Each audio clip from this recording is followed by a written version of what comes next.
wild dogs. In India, we call them dhole. In an ancient Indian language, it means reckless and daring. Strategy, teamwork, speed. These pack hunters are one of the most efficient killing machines in the Indian forests.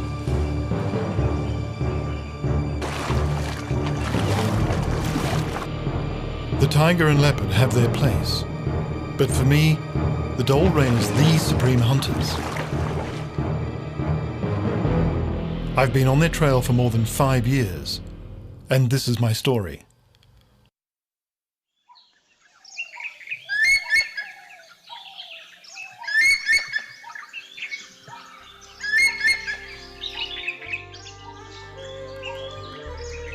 I am Krupaka. I've been filming in the forests of the Nilgiri Mountains for over 15 years. I like to think of them as my own backyard, all 5,000 square kilometers.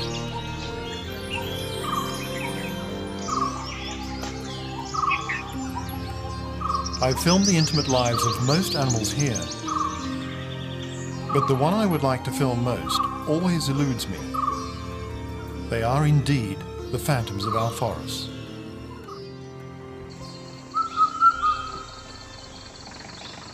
Although I've been following the dhole for the past 5 years, I never had much success. On a good day, I could find the dogs. On a very good day, I could film them at a distance. But I could never get close. I was failing and desperate. But one man was about to enter my life and change everything. One of the local tribes here is called Kadu Kuruba. Although they've always been forest dwellers, their traditional skills now reside with just a few. I'd heard their leader was one of the best trackers in the Nilgiris. His name was Bomma. He was a tiny fellow of about 4.5 feet. It seemed strange to ask for help from the very people who once helped to hunt the dhole for bounty. And they must have thought so too. But I felt I had nothing to lose, because this man was my last hope. With Bomma by my side, I begin to see the forest with new eyes. He makes it seem so simple, this man. The dogs have gone this way, sir. Bomma, how do you know it's not that way? They didn't go that way, sir. The dew is still on the grass. See?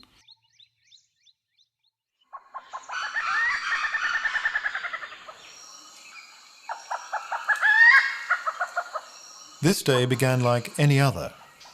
We'd been trekking for around 2 hours.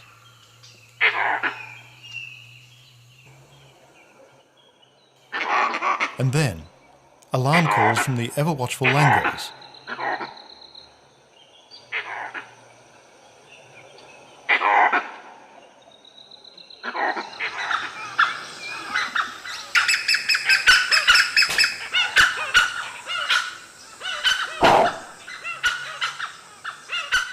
A pack of dholes have treed a leopard.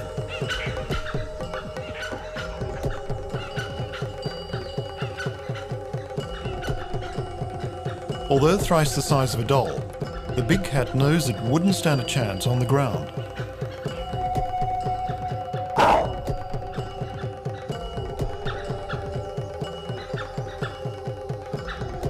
The dhole's sheer audacity and courage, as usual, impresses me.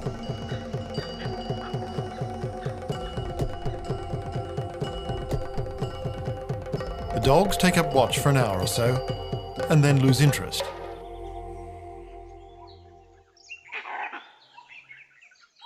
But the leopard doesn't move until long after the dhole have gone.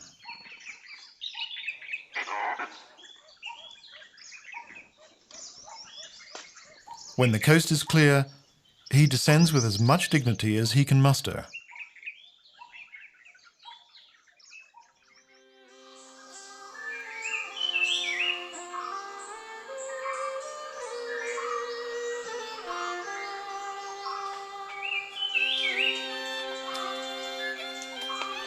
In just a few months, Bomber and I have come a long way.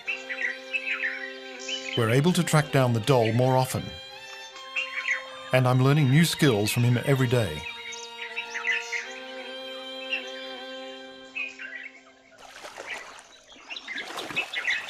We've been following one particular dhole pack, and they're beginning to tolerate our presence. Phantoms have become individuals. We're now familiar with every member of the pack. It comprises 6 pups and 4 adults. This is the alpha male. He's 6 years old. At times he can seem a little cranky, but it's all bluff. That's the alpha male's first lieutenant. 5 years old, he carries a no-nonsense air about him. That young fellow is the third male. At 2 years old, he's just a teenager. But for the pups, he's a mentor, their favourite uncle. And there's the alpha female. More than a mother, she's the heart and soul of the pack. She commands the respect of all pack members, often leading them on hunts, unusual among the dhole. Bomber too admires her, and has named her Kamadi, after his favourite niece. Although we didn't know just yet, Kamadi would soon have a deep impact upon our lives.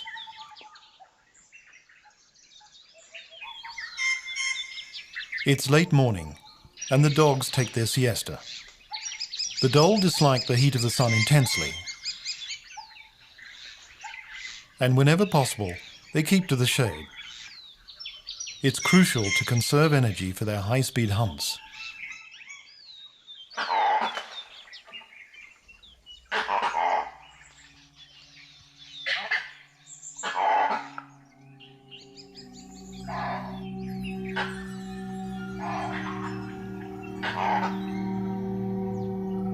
Something's wrong. Kamadi is clearly tense.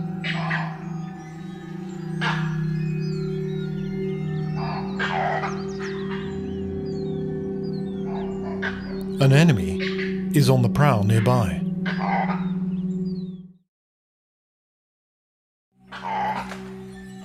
The wild dogs are anxious, especially Kamadi, the alpha female. There must be a predator close by. Her instinct tells her, move.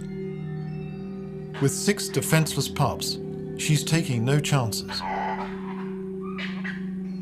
The dog's actions have alerted us to the presence of a tiger nearby.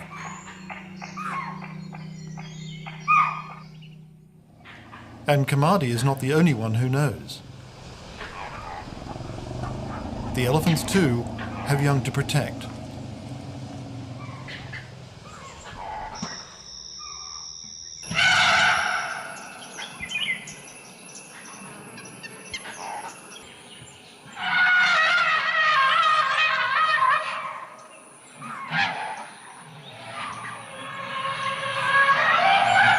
It's not unknown for tigers to kill elephant calves.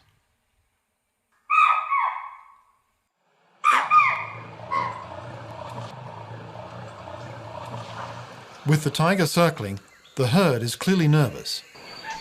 They move away, only to blunder into the dhole.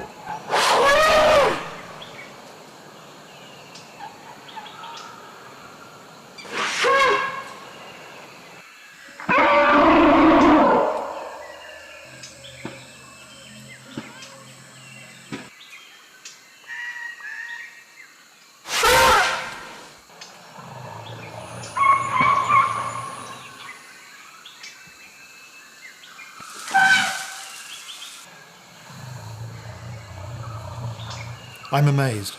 I know all too well what it's like to be chased by an elephant. But still, the dhole are so carefree.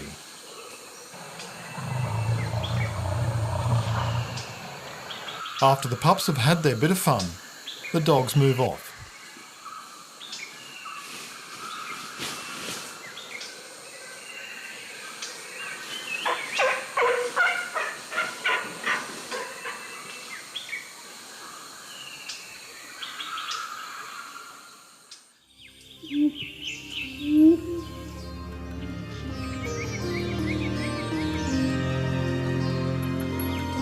With our dhole's territory ranging over 80 square kilometres, it's been incredibly difficult to follow the pack.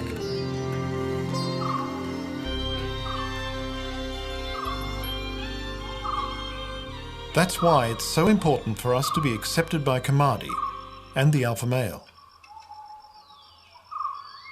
When we do locate them, I feel honoured they now allow us to sit and watch them for hours. In the Indian forests, it's rare that wild animals tolerate the presence of humans.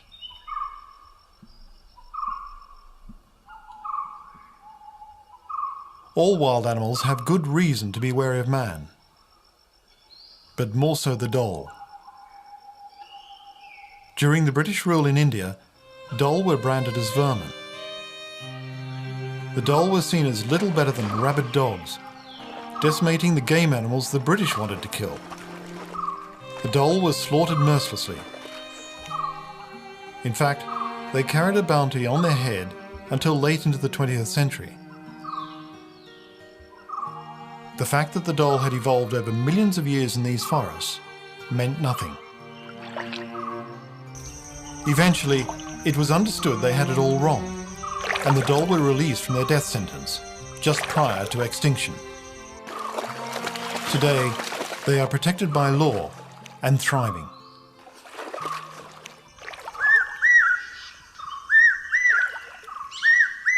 It's May. The pre-monsoon has brought the first showers. The days are hot and sultry.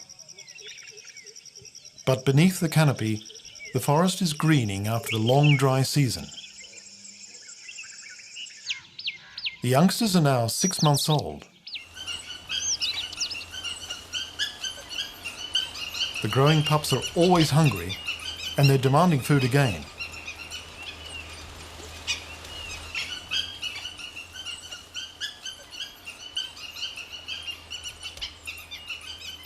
They communicate this to the adults by begging. It's instinctive.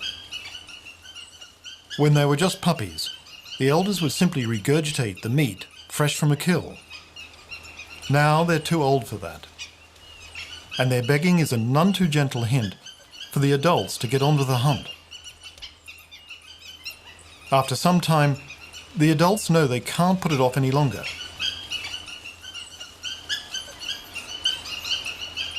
Kamadi makes the decision, and the pack sets off. The other large predators in these forests lie in wait for their prey, but the dhole go looking for theirs. The dogs' teamwork and their hunting strategies are crucial to their success. Several kilometers later, they target their victim. This time it's their favorite game, chital or spotted deer.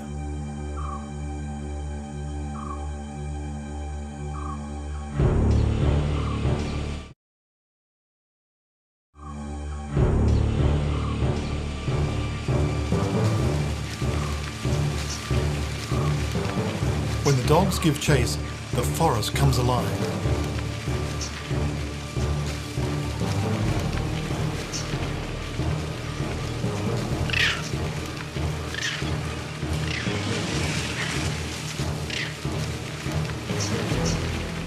The dogs literally run their victim to exhaustion through a high-speed chase. Us too. It's happening close by. They've cornered a stag. The desperate gasping of the stag directs us, but the battle itself is obscured.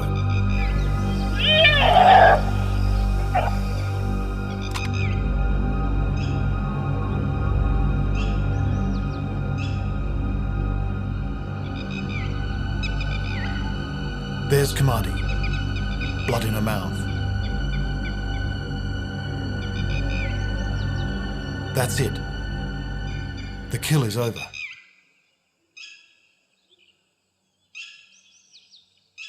Kamadi hears the first lieutenant calling to the pups who are waiting in the wings.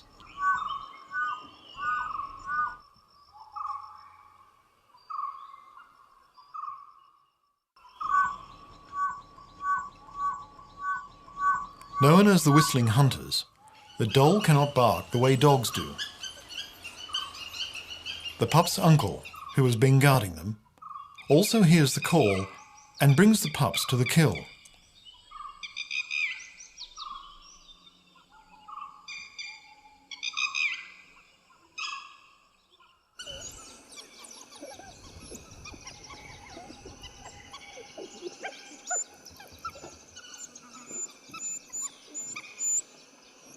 The adults let the pups eat first.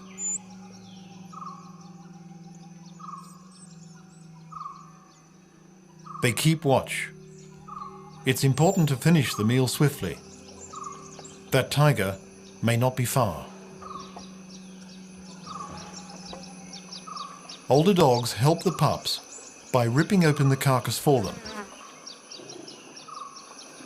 An adult male can eat 4 kilos of meat at one sitting. That's a quarter of its body weight. If they have to, they can go another 3 days before needing to kill again. Only when the pups have had their fill do the adults help themselves. I am touched. There is so much emotion in the world of predators. After the high-speed chase, the hunters are exhausted. And having to eat so quickly, they've had little chance to catch their breath. It's been an action-packed morning, and as always, the dhole take a dip in a nearby pool after the meal.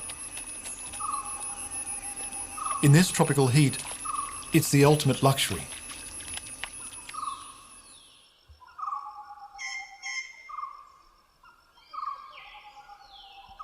Kamadi seems to have been seriously injured during the hunt. Her back's been opened up by a stag's antler. The whole pack is concerned, and so are we.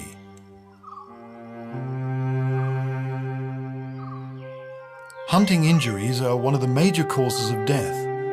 If Kamadi dies, the pack could fall apart. The pack instinctively knows this and take turns to keep the wound clean. Such strong bonds in these social animals never cease to amaze me. We hope she recovers fast.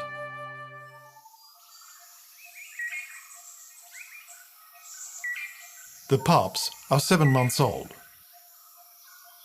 They're eager to participate in the hunt. Even their play seems to be part of their training.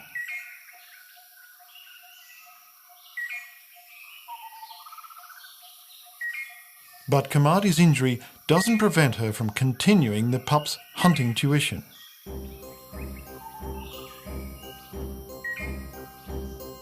Today, the lesson is how to approach large prey. In this case, a gaur, one of the largest wild cattle species on Earth. Being pack hunters, synchronization has to be taught at an early age.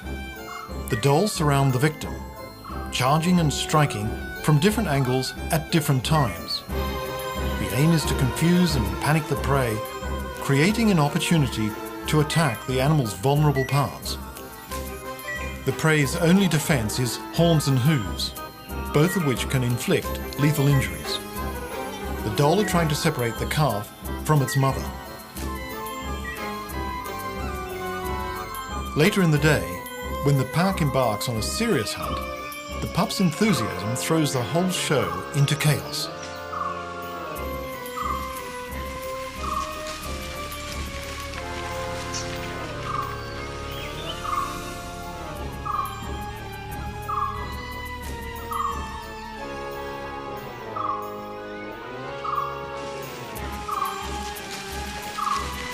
At least this young pup learns one valuable lesson.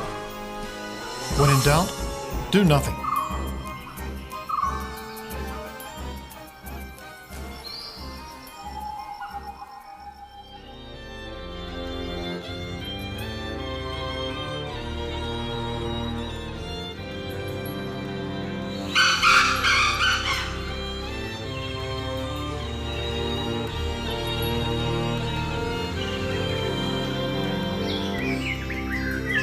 After all these years, I still relish every inch of the forest. There is suspense in every day, especially when we're on the trail of our dhole pack.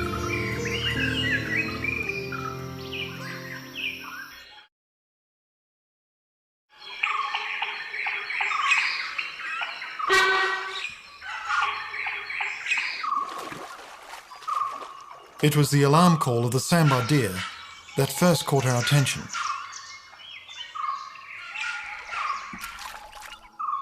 The sambar had obviously spotted Kamadi's pack first and retreated to the safety of the pond. It's a stroke of luck. We find ourselves in the right place at the right time. I've got a feeling I'm about to film my first kill. It begins as a standoff. And develops into a test of nerves.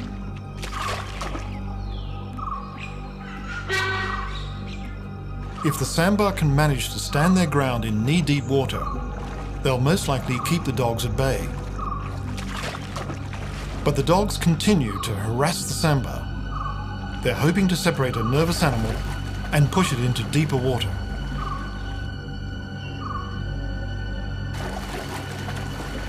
Now, it's a waiting game.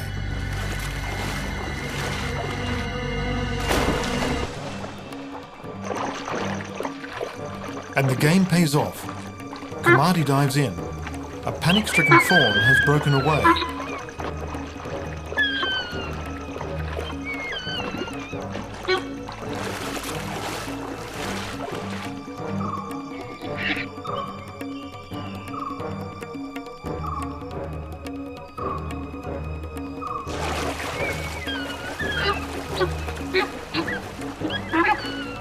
But something odd is going on. Kamadi has given up. And so has the rest of the pack. What's happening? They're leaving.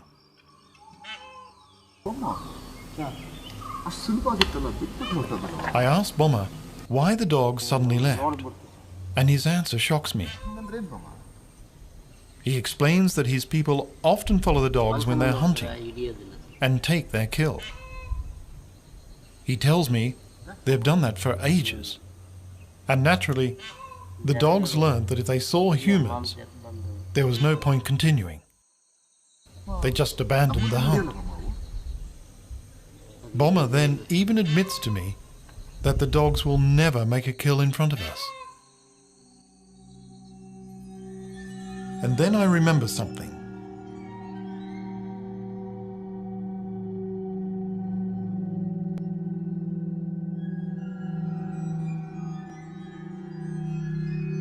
And I begin to understand.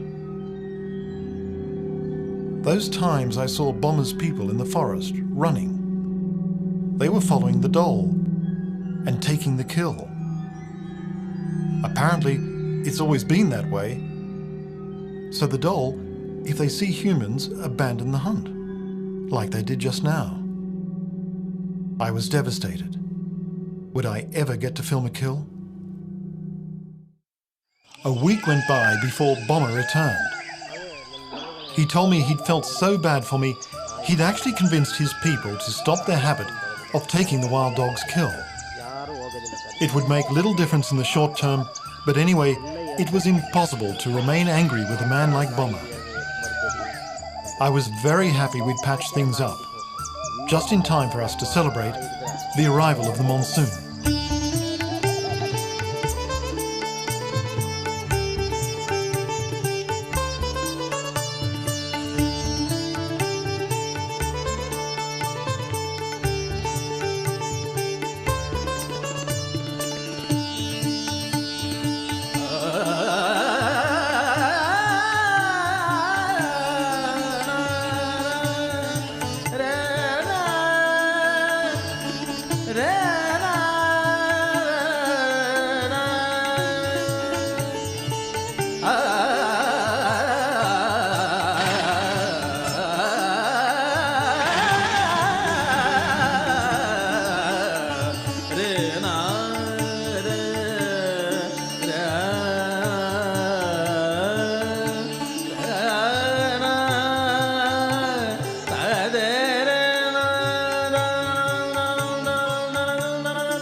By the end of the monsoon, the wound of the alpha female, Kamadi, is nearly healed.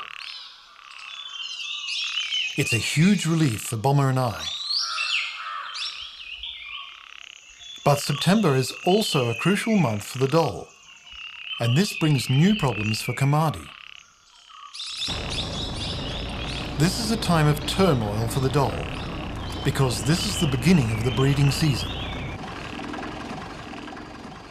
It becomes evident that we're not the only ones following the pack. Two strangers, both young adult females, have strayed into Kamadi's territory. The doll have an unusual breeding pattern. The alpha male and female stop the younger adults from breeding, ensuring that all efforts go only towards raising the dominant pair's pups. So, these two females have split away from their pack to establish their own. But they need bachelors, and they've picked up the scent of Kamadi's pack.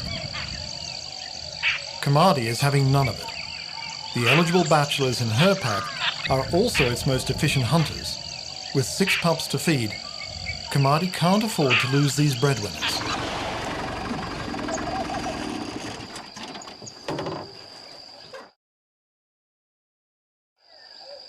The females persist.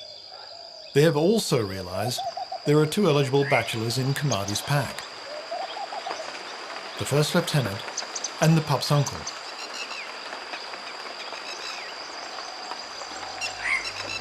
They have strayed tantalizingly close to the pack today. I hold my breath as Kamadi approaches them. She looks determined.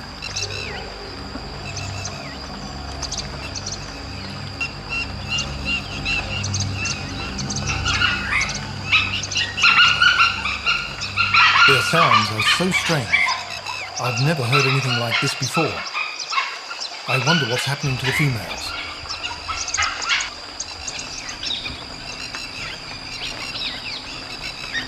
Kamadi seems to have successfully driven them away. The pack seems all excited.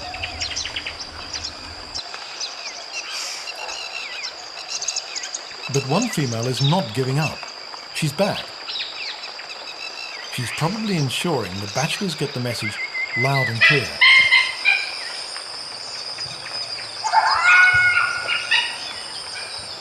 This complex behavior has not been documented before. I feel privileged, but also apprehensive. These twin seducers could split Kamadi's pack.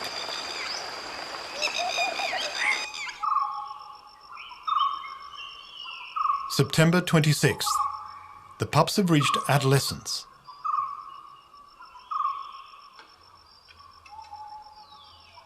Kamadi is coming into estrus. Having seen off the 2 females, she flirts with the first lieutenant. It's classic alpha female behavior. It's called pseudo-mating, where Kamadi won't allow penetration. But it may dissuade the adult males from leaving her pack. She also has to keep the alpha male happy. Kamadi will mate only with the alpha male. They'll couple several times over the week until she conceives. The gestation period is about 60 days. The first lieutenant and the uncle sit by. All they can do is bide their time.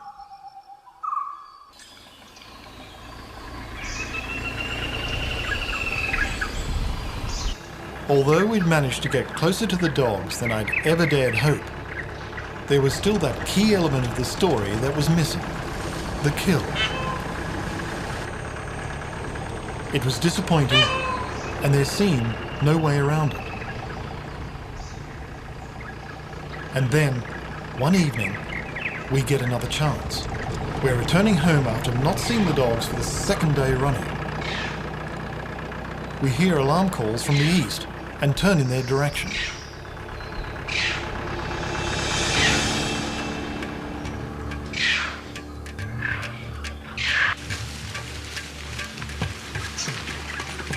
We haven't a chance on foot.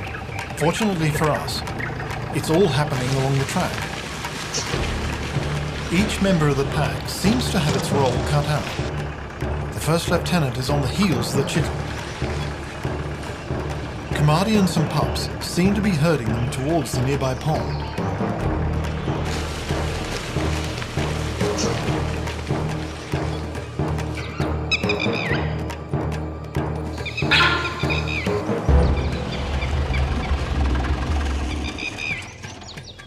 By the time we catch up, the alpha male and the other pups have already taken up their positions around the pond.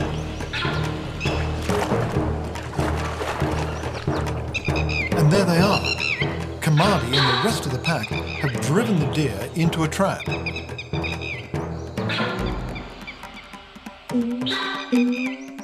This time we keep low. I'm not taking a chance.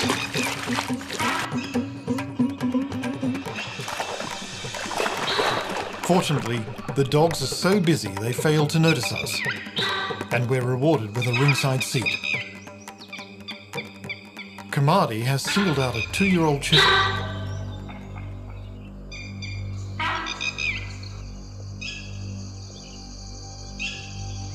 The pups are now old enough to join the fray. They surround the pond and block the exits.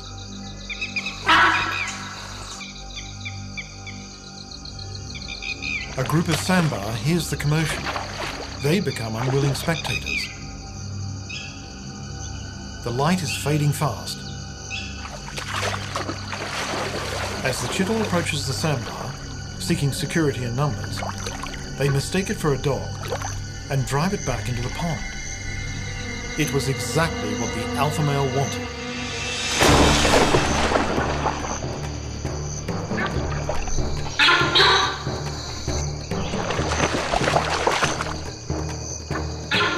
The Chital is trying to get to the bank, but the deep water is favouring the dhole.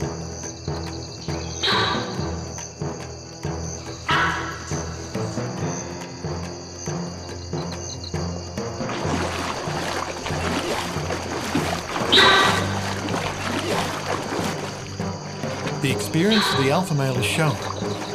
It terrorises the Chital into swallowing water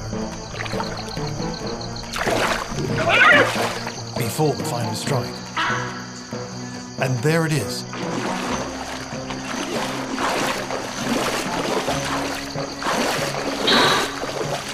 It's shocking to many, but this is what life in the forest is all about. So that one may live, another must die.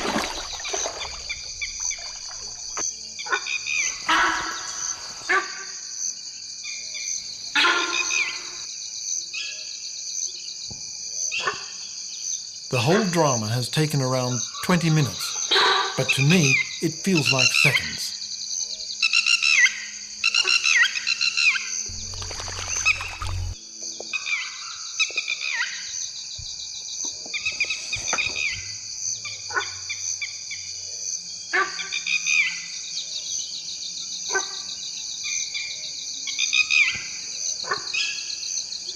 While the pups tuck in, the alpha male remains apart, on guard for predators. I want to thank him. Instead, we slip quietly and happily away.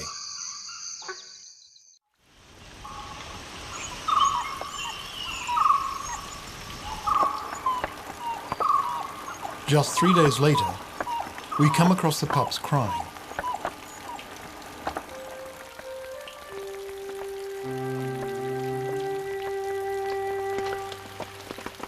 Something is seriously wrong.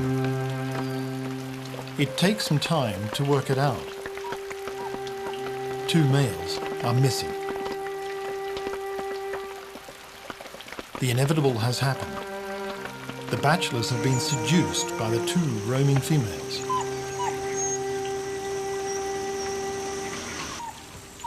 The pups look crestfallen. They have neither played nor slept a wink today. Their uncles have left them. Kamadi too looks listless and distracted. Her efforts to keep the two lone females at bay have gone in vain. But it's nature's way of ensuring that the species disperse and survive.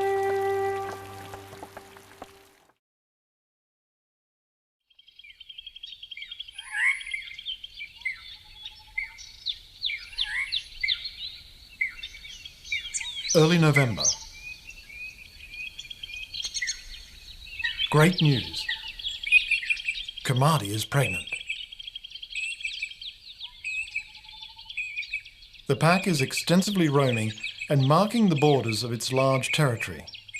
This is making it difficult for us to track them.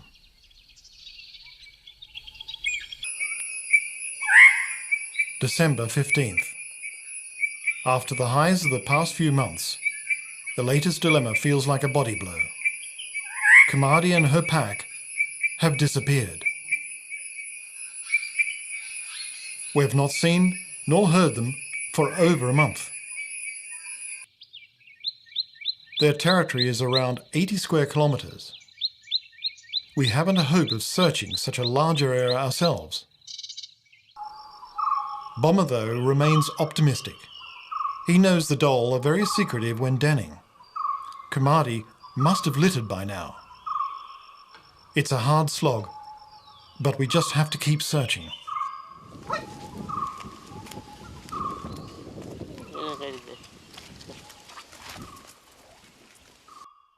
High in the hills, we come across Bomber's people laying small fires at the mouth of crevices in the rocks, hoping to smoke out porcupine.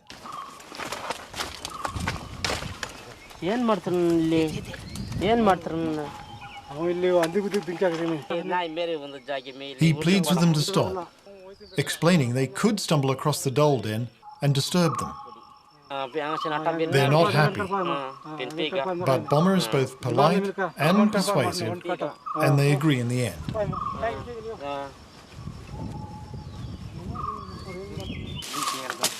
Just a few months ago, this kind of cooperation would have seemed inconceivable. In fact, it surprises Bomber even more than me. Now and then, we find what seems to be a clue, and then it leads nowhere. I realize just how lucky we've been until now.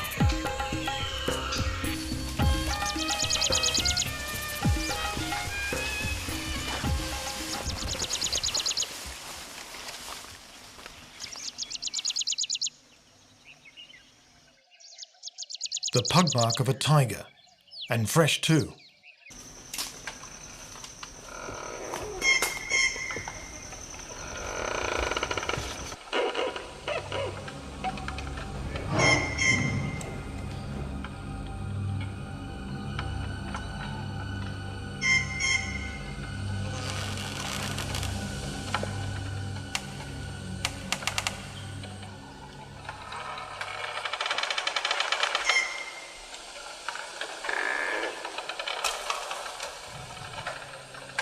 Bomber has spotted something.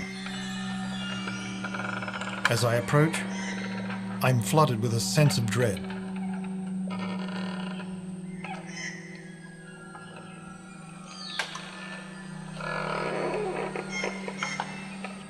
We recognize him immediately. It's one of Kamadi's pups, now a year old.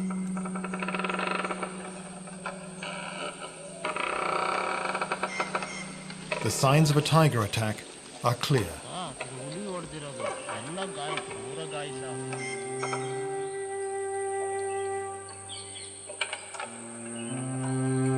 Bomber believes it could have been the guard dog at Kamadi's den. The den must have been somewhere close. But where are the dhole now? And will we ever see them again?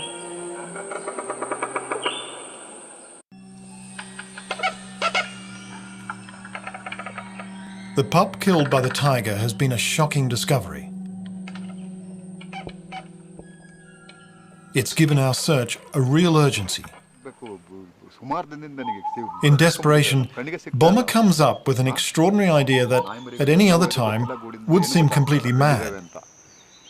He assembles the men of his hamlet, and I explain our predicament. Could they take some time out and please help us with our search for the doll? Something in our faces and my little speech must have touched them. With renewed hope, we set off in all directions.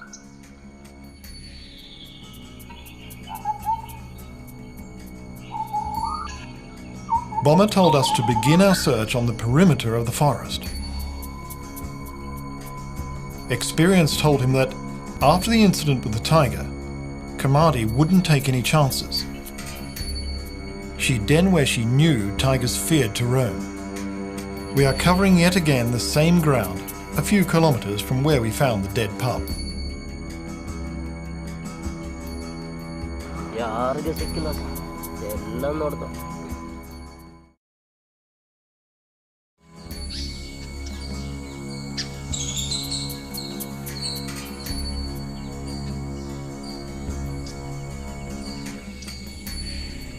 Just as we're on the verge of abandoning the search for Kamadi, Bomber finds a vital clue.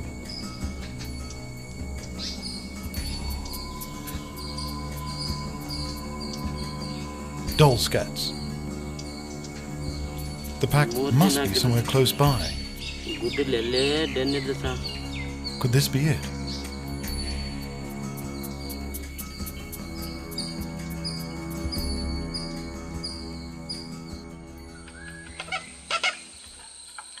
Their tracks lead us downhill to a bamboo grove.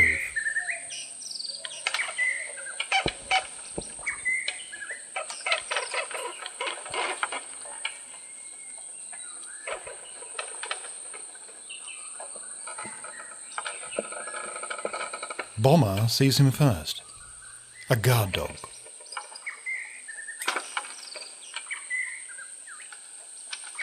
We don't want to alarm him, and we move to another vantage point.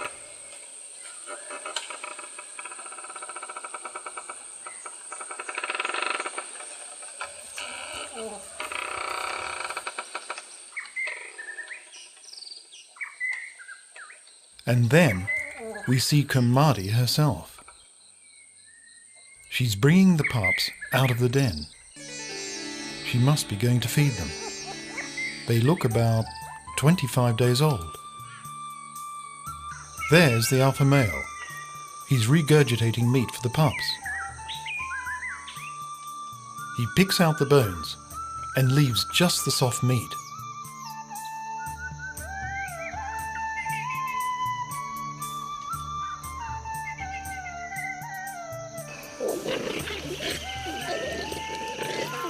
The guard dog has joined them. It's the pack's responsibility to feed him, even though there's a slight disagreement.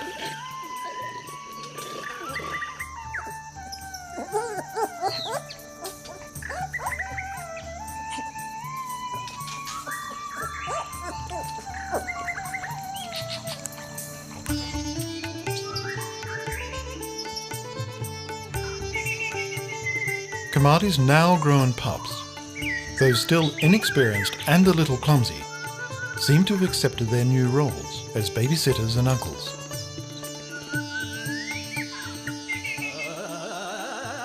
Words cannot describe what we feel at this moment.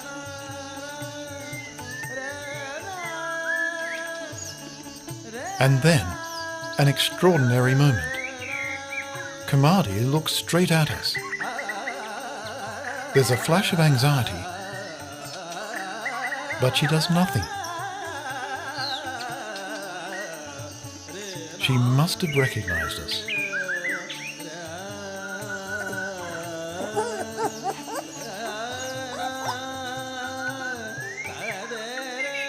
This is the ultimate prize.